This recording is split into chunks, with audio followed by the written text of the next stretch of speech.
Hello, my name is Michael O'Keefe, aka The Movie Wist. If you enjoy this interview and want to hear more top-notch film industry conversations, please press the thumbs up, subscribe to this channel, and hit the bell to stay in the know. Hello, Gracie Otto. Tell my audience what the documentary Under the Volcano was about. In one sentence, Under the Volcano is, well, it's a music documentary essentially about Air Studios, Montserrat, Sir George Martin's involvement in that, and a bunch of bands that went down between 79 and 89 and recorded. Tell me what the magic in between those sessions and what it meant. It's like it was kind of, Sir George Martin built a studio down in Montserrat. He had Air London before that, and he wanted to have a place where people could get away from the bigger distractions in the world and be creative. And so we found an island that was, very isolated, and wanted to, bring people down there to kind of get back into music, and people who kind of maybe had been distracted by other things. And it, brought out a lot of amazing albums. And so many great musicians went down there. Groovy. What do you think the advantages were of recording music is in an isolated community? I think there's obviously advantages and disadvantages. The advantages would be that, you are down there and you can focus, and, you can get up and go about your day, and you're not getting distracted by the media or paparazzi or people chasing you or, drugs. I don't know. I feel like there was drugs down there, but Yeah. I think, there's a lot of positives. I think someone like me, I don't know how long I can spend on an island. I'm a bit more like what Duran Duran say, like I need to be around the friction and the energy. Whereas, I think there's something, so I think it's quite interesting how, and what an island does to people, Yeah, it's sort of, and Lou Reed also says something, like he kind of needs to. Yeah, Lou Reed's like, oh my God, I went to Montserrat, it was a disaster. And, Michael White, who I made my first film on, who was a theatre producer, they asked him once where he would be in desert, if he had to go to a desert island. And he just said, I wouldn't go to a desert island because, I couldn't think of anything worse. Yeah. So how did you get the chance to direct the documentary? So I had this amazing producer, Cody Greenwood, who was from Perth. And I got this, email from her about doing this film. And, I was kind of like, this is weird because it's, predominantly, kind of feels like it's set in London, the film. But her mother, Frenela Sack, who's an artist, lived on the island back in the day before George Martin. And so when they all came down there, she, became friends with some bands, dated some of them, she's great. She came with us back there. She's wild, Cody's mum, producer. And Cody had been sitting around their house in Perth a few years ago when Malcolm and Dave, who built the studio, were in town. And they were just talking about the good days and all these funny stories. And Cody was sitting there, I don't know, 25, kind of going, why hasn't anyone made a film on this? And so then she spent maybe a year or two before I came on board, doing a bunch of research. They interviewed Sting and then kind of put a package together and they got permission from the estate. So she kind of really did things the proper way. Because the first question was why are these two Australians making this film, and how did you get permission to do this? Then she pitched it to me, and I was like, oh my God, I'm in. I couldn't think of anything better than going to the Caribbean and shooting a bunch of rock and roll people. It's and for me, it's a journey of discovery. I love going into subjects that I'm not, a fan of or so well versed in. So I think going in a bit naive sometimes is interesting, because you are asking questions that are simple sometimes because you're so curious without having any kind of history to it or, a lot of, an expert in something.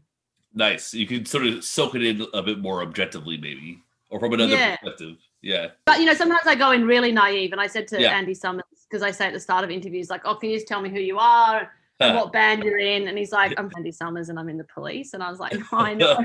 I just sat there in my chair oh. Wow. So what was your virtual experience at South by Southwest like? Our virtual experience was we went out and hammered some cocktails called Charlie Chaplin's that I made here on Saturday night. Because our experience was, it was 3 a.m. in the morning on a Saturday night when our film was playing. Yeah, of course. And I've actually been on a film, so I haven't unfortunately been at the virtual festival. But, you know, I was curious on Saturday night to, you know, as you are, to see what the Twitter gods are saying at 3 a.m. I was like, oh, we're going to stay awake and, you know, read stuff or whatever. I mean, it seemed cool. I went to South by Southwest twice as an actress 10 years ago. So I started getting all these things on Facebook saying 10 years ago. And I remember I went there and it wasn't as big as it is now. It was still like, and I made friends with these crazy guys who were like, we've got this game, and we went to parties and had a backpack, and I was like, your game sucks. It's never going to make it. And they're like, our game's great. And then they're in my phone as Angry Birds. So we just go out. Oh my God. Like, you know, a whole bunch of friends of mine, like Mike Judge. I met so many great people in Austin just from like, you know, and Cody and I both like, we like to have fun as well. And we were saying on Saturday night, we were like, if we were in Austin, we would be ripping it up. And it was a shame, you know, I've done that experience before with films, but I think for Cody, it was a shame that we didn't get to do, you know, a Q&A and have that audience.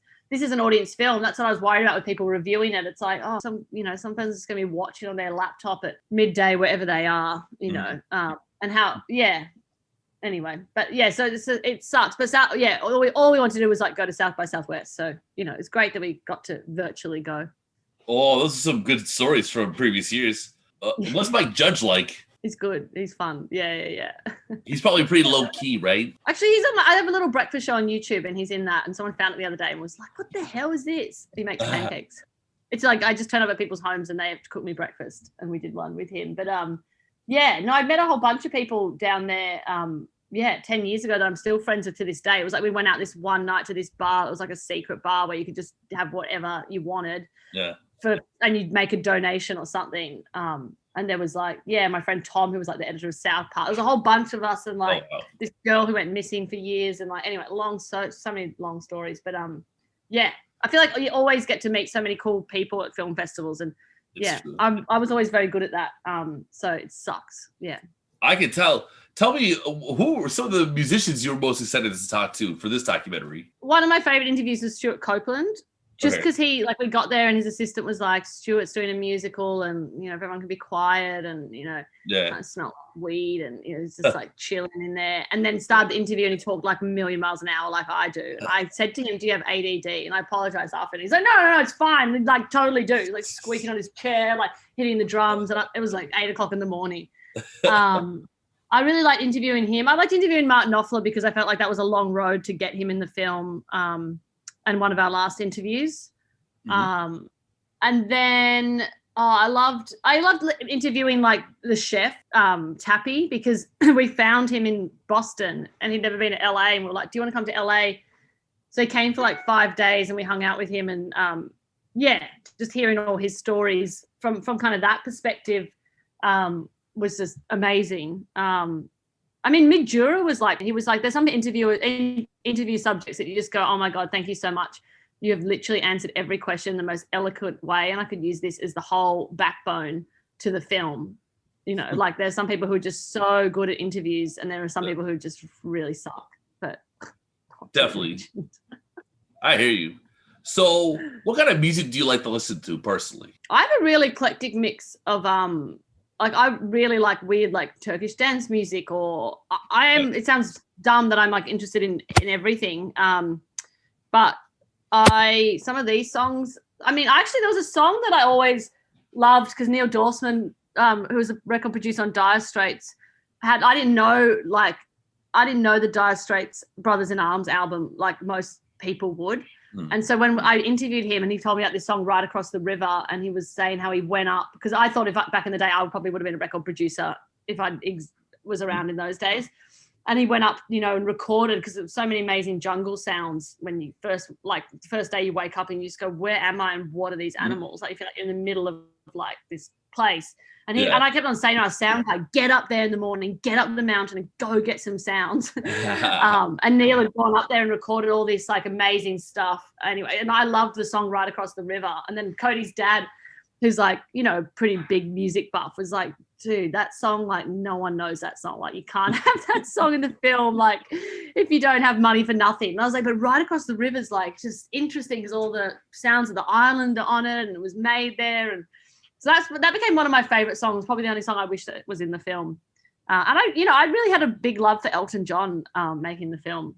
Even though he's not in the film, I I got to become friends with his band and had a lot of dinners with them in Sydney. And I just kind of felt like, and I just really liked his music, which I didn't think, I don't know. Yeah, I hear you. Stood the test of time. Yeah. Yeah, you get sort of, you see pictures and you're like, eh. But he's got some bangers for sure. What are some of your favorite documentaries? Some of my favorite documentaries. Some of my favorite documentaries would be, I used to go out with Nick Broomfield, and I actually shouldn't have said that, but I do like a lot of his films. And I feel like as a documentarian, I really loved watching like the documentary on Arlene Wernos or Heidi Fleiss. There was a great documentary I saw years ago by a Danish guy called Ghosts of City Soleil, which I loved. I mean, I loved the Michael Jordan one this year. I thought that was great. I watched a lot of documentaries. I got into the kind of crime ones. I feel like now some of those are just 5 episodes. Someone put an Instagram post saying, they kind of go around and go, this could be the murderer, and at the end we have no idea. And you go, just invested 5 hours in this. But like back in the day, like I loved the Jinx, and I thought the Jinx was like great. And what else? I mean, we watched Sound City and Muscle Shoals as part of when we were doing our film about like what we liked or didn't like, or I'd go online and like read all the reviews and see where they went wrong, or like what people. We're very competitive, Cody and I. Yeah. But no, I like some documentaries about people, like if it's Bill Cunningham or even Anna Wintour documentary. Like I guess documentaries from like back in 2013 when I made my first one, when doco wasn't so popular. Okay, so here's a tough question: do you prefer listening to music or watching movies? Oh, I probably prefer watching movies, but lately I just got a note under my door complaining about my music. Very disturbing, with an exclamation mark, the neighbor said. Oh, nice. I've just got into like having music on quite loud in the apartment recently. I think because for so long I just listened to we just had our Under the Volcano playlist, and it just would like, I've got an old Mercedes that only has CDs, and it would be like, like Money for Nothing would come on, and it would be when we hadn't got Martin Offler in the film, and I'd just be like, driving around. And then now when I listen to it, I'm like, yeah, got you, mate. Gracie, thanks for your time. Do you have a final thought on your documentary Under the Volcano you want to end this interview with? I think it's a film to remind us that, it's how important it is to keep being creative. Take care. Have a good one.